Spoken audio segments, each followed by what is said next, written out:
Here we see a Paulk vine. Paulk was released a couple years ago from the University of Georgia as a self-fertile large berry size to compete with Supreme and to be a pollinator of Supreme.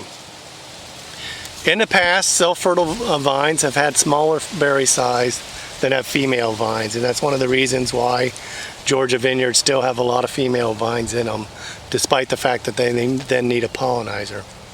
A big female vine can produce a 15-gram berry. In the past, self-fertile vines have been maxed out at about 10 or 11 grams. Paulk is getting up to the 14, 15-gram berry size, and so it's getting very similar to some of the big females. And for that reason, we think Paulk may have a use in terms of both as a pollinizer for the large berry size as well as a cultivar in its own right, and maybe replacing some of those. Supreme is a little bit fussy to grow. The vine's a little bit weak. The Paulk is a little bit more vigorous of vine. You can see here the vine's growing quite well. And we have a fairly good crop load within the vine. When we look at the berry in comparison to Supreme, these are Supreme berries.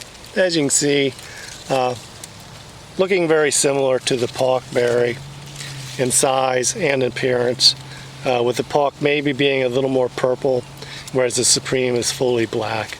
But I think you could put them together fairly well, and they match up pretty good. Paulk is a mid to late season variety. This is August 15th, and it's just getting ready to pick. And there aren't going to be many early berries in a Paulk vine. The Supreme will have early berries that you can go over and pick for early season sales. Paulk is pretty consistent in ripening, and it's going to have very few, if any, early season berries. But there will be some berries that hang in there for the late season. One of the things we like about Paulk is how easy it is to pick. It has a longer pedicel.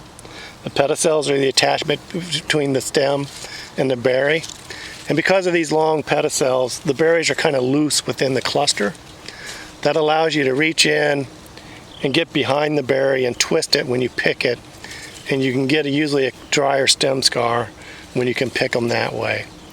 Whereas the Supreme, they'll be tight within the cluster, and so you'll have to grab the tip of the berry and squeeze and pick it. And when you squeeze on it and pick it at the time, a lot of times you get stem split and stem to stare. And so usually in Supreme, we're only getting 40-50% dry stem scar. The Paulk, we can get up to 80-90% dry stem scar.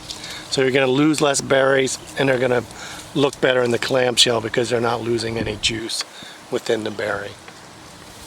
So that's Paulk, good mid to late season, self-fertile cultivar, large berry size, should be quite useful for the fresh fruit market.